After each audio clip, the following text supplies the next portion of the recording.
Hello mga inaan, Assalamualaikum warahmatullahi wabarakatuh.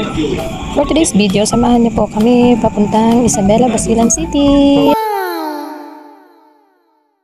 Ngayon nga ay tapos na kami kumuha ng ticket sa ticketing office and andito na kami sa Boulevard and papunta na rin po kami sa terminal dito sa Zamboanga City.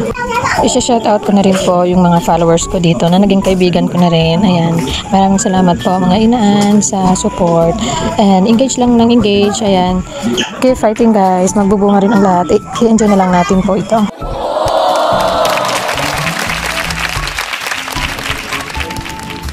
Ito nga at malapit na tayo mga inaan. Ang ganda lang ng weather ngayon oh. Hindi siya masyadong mainit talaga. Yung sinasakyan namin ngayon mga inaan is e-bike po. Dahil very affordable talaga siya. Hindi siya masyadong mahal kung magsingil. Unlike sa mga Piaggio or Piaggio ganyan.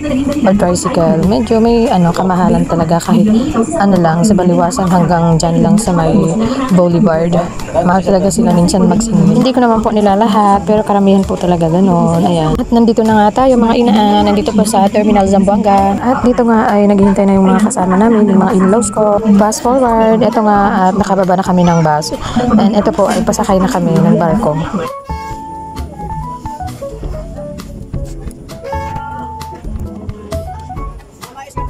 At ito nga yung bus na sinakyan namin na maghahatid sa barko kung anong barko yung sasakyan ninyo. Stephanie naman yung barko na sinakyan namin papuntang Isabela, Basilan City. Pagkapasok na namin ng barko is nagsulat na kami ng aming mga pangalan. At naghanap kami ng magandang spot or view. Alam mo na, picture is life. Dahil itong mga in-laws ko mahilig to sa picture video. Kaya pati tuloy ako nahahawak.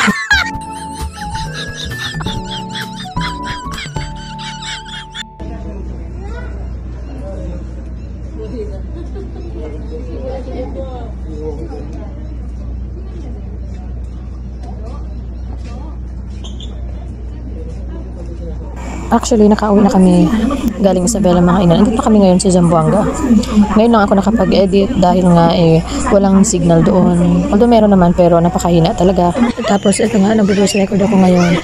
Ang iingay nila at pati yung toddler ko ang iingay din. Kaya hindi ako makapag-voice record ng maayos. Kita nyo naman ang iingay. Dito nga mga inaan, kita nyo ba yan? Kinukulit ko yung hipag ko na lalaki dyan dahil sa kanyang new rebonded na buhok.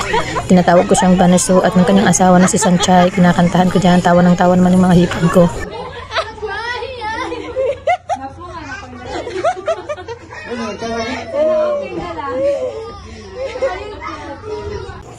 At ito guys, paalis na kami. Bye bye Zamboanga. Enjoy the view mga inaan. Bye guys, bye bye.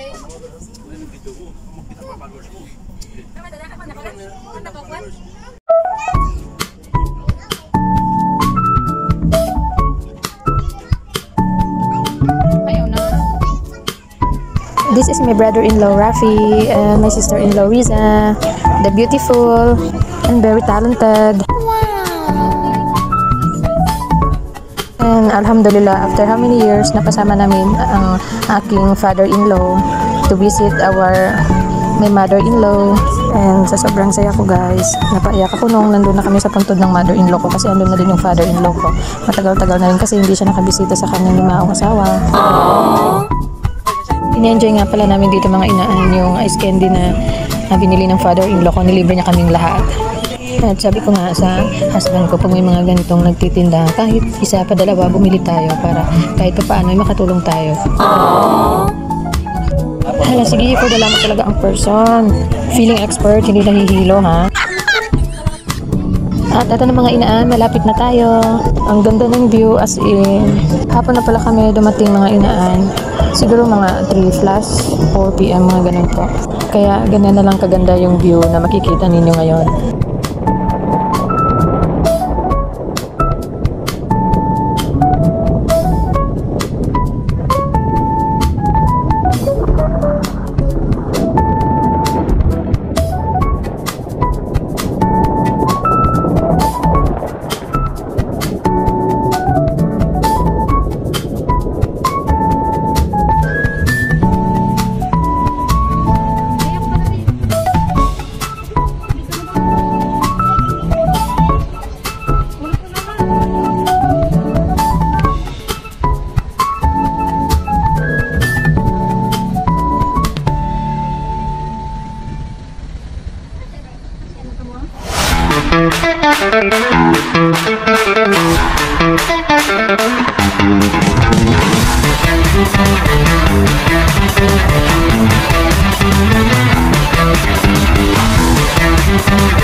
Ito naman mga inaan yung view pag nasa left side ka.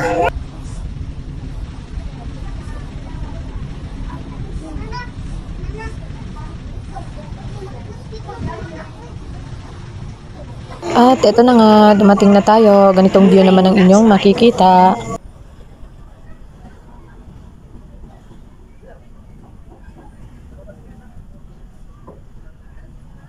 Welcome to Isabela Basilan City mga inaan.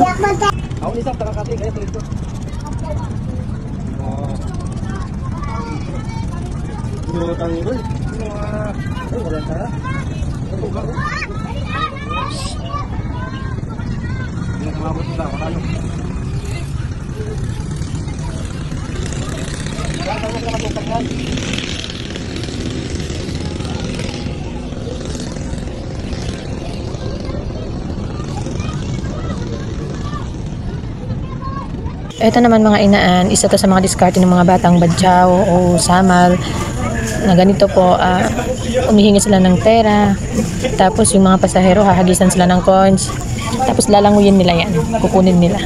Dito nga ay tuwang-tuwa yung mga anak ko at naubos yung barya ko sa kanila dahil sa kakahagis nila ng pera sa mga batang badyaw.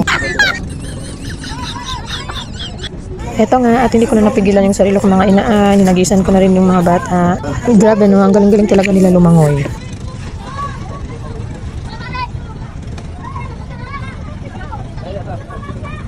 Ito. Ayun mo kanila ka. Okay. Wow! Sarap na to kasi makuhan daw sila. Saan pala yun yan kasi makuhan sila.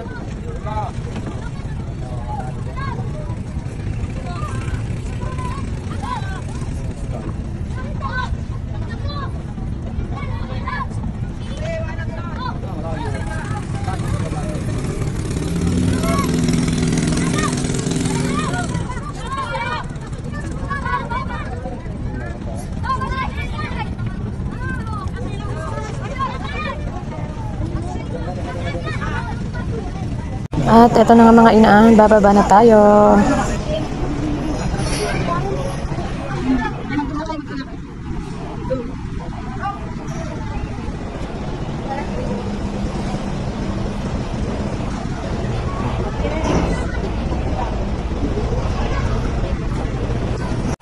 Touchdown, Isabela Basilan City.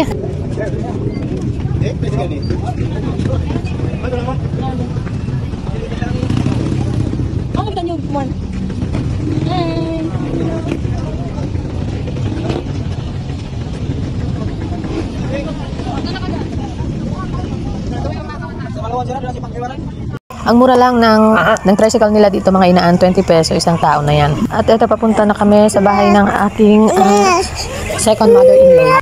Dahil yung mother-in-law ko mga inaan is wala naman, tagal na siyang patay. Kaya ngayon binibisita namin siya sa kanyang puntod.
Fast forward mga inaan, andito na kami. Malapit na.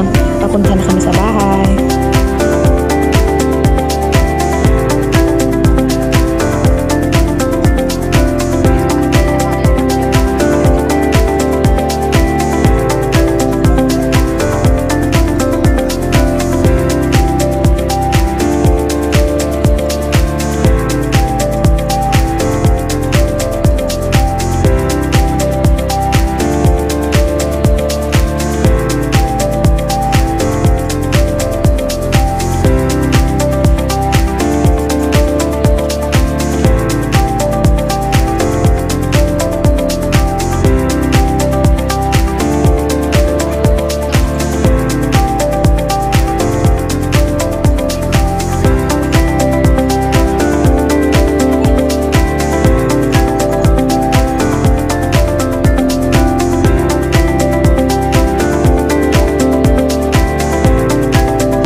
Isang naman sa kami. Kan ba yan? Sud kami da. Ito na guys, yung pinakamamahal kong mother-in-law siya. Siya na kasi yung tumayong nanay sa husband ko nung namatay yung nanay nila.